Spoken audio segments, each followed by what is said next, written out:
Cluster news today और मैं हूं आपके साथ मानवी ठाकुर। शुरुआत करते हैं आज की खास खबरों से।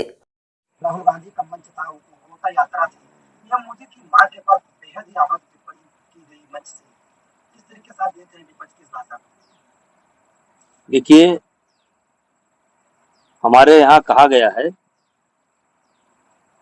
कि सत्य बोलो,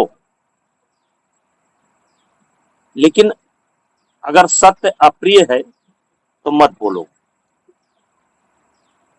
तो राहुल गांधी को पढ़ाई लिखाई से कोई मतलब नहीं है, संस्कार से कोई मतलब नहीं है,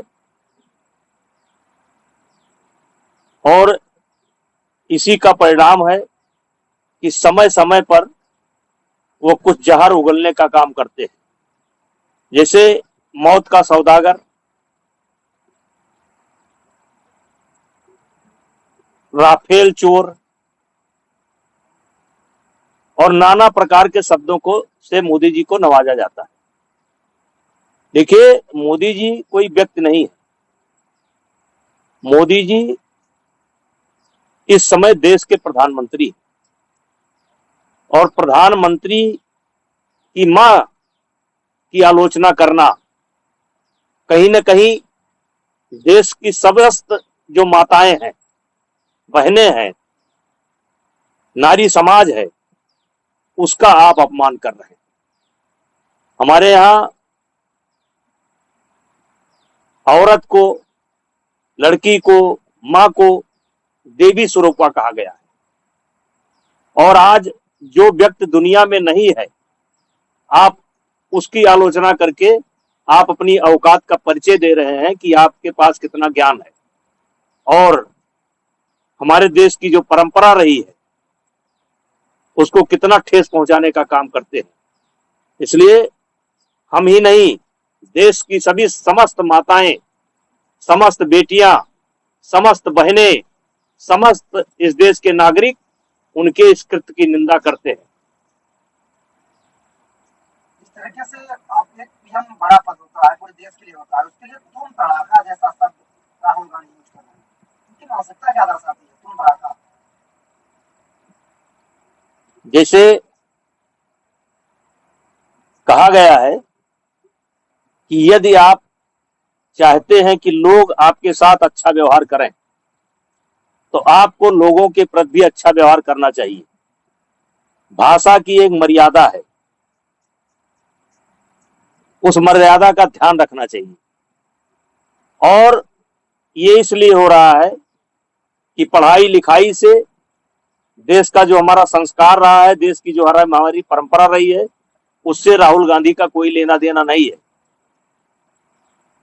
और इसलिए वो ऐसी भाषा का प्रयोग करते हैं। हाँ, ये सत्य है कि ऐसी भाषा का कोई जब प्रयोग करता है तो ताली बड़ी जोर से बजती है। तो जब जब ऐसे सवाल उठाते हैं तो ताली बड़ी जोर से बजती है, लेकिन चुनाव में इनको खाली हाथ लौटना पड़ता है। हो सकता है कि इसमें भी ताली बड़ी जोर से बजी हो, लेकिन बिहार के चुनाव में खाली हाथ लौटेंगे। और ये स्वयं में एक बहुत बड़ा मुद्दा है कि आपका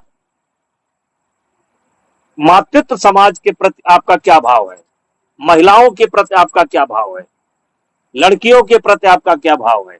ये स्वयं में एक अपने आप मुद्दा बनेगा, और ये ताली बजवा लें लेकिन चुनाव में खाली होकर आएंगे। नेताजी जिस तरीके से अमेरिका ने टैरिफ लगाया है और उन्हीं की कोर्ट अब सवाल उठाने लगी कि इस तरीके से कोई भी प्रधानमंत्री माना टैरिफ दूसरे देश में नहीं लगा सकता। देखिए, दो आदमी को कोई नहीं समझ सकता, एक हमारे देश के राहुल गांधी और एक ट्रंप, इनको कोई नहीं समझ सकता ये कब क्या हरकत कर जाए।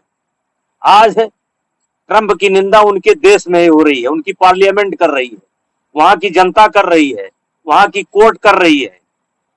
भगवान उनको सद्बुद्धि दे, और उनको मालूम होना चाहिए कि ये भारत जो है सन 1990 वाला भारत नहीं है, जब हमें देश का सोना काम चलाने के लिए गिरवी रखना पड़ा था। वो भारत नहीं है।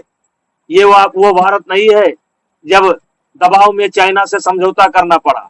ये वो भारत नहीं है कि 92,000 सैनिक बंदी थे और उनको बड़ा बिना शर्त छोड़ना पड़ा। ये भारत नहीं है।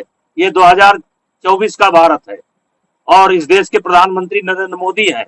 पूर्ण बहुमत की सरकार है, उनके साथ इस देश की जनता है और जो भी होगा जनता यहाँ का सामना करने के लिए तैयार है। देश के प्रधानमंत्री जापान भी गए हैं, पूरे देश में हर जगह उनका भव्य स्वागत हो रहा है, लोगों का स्नेह मिल रहा है, उसके बाद इस तरीके से देखिए 2014 के बाद विदेश में हमारी हैसियत बढ़ी है और लगातार बढ़ रही है। ये देश की जो जनता है यही हमारी ताकत है, यही हमारे देश की ताकत है। हम दुनिया में सबसे बड़ा उपभोक्ता है, चाहे गाड़ी के क्षेत्र में, चाहे मोबाइल के क्षेत्र में, चाहे कपड़ा के क्षेत्र में, चाहे टेक्नोलॉजी के क्षेत्र में, हम सबसे बड़े उपभोक्ता अगर कोई है तो भारत है। और इसलिए भारत के साथ मिलकर के ही चलना पड़ेगा, क्योंकि सबसे बड़े खरीदार हम हैं, हर क्षेत्र में सबसे बड़े खरीदार हम हैं और हमसे मिल करके ही चलना पड़ेगा। तो क्या समय आ गया है कि अमेरिकन सामान का बहिष्कार भारत में भी हो? लोग मांग कर रहे हैं, आम पब्लिक भी मांग कर रही है। देखिए जनता मांग कर रही है, लेकिन हमें बचना चाहिए, जरूर बचना चाहिए, स्वदेशी अपनाना चाहिए। अगर विकल्प ना हो तो कोई बात नहीं, अगर विकल्प है तो हमें इन चीजों से बचना चाहिए। तो जिस तरीके से संभल में लाइव रिपोर्ट आई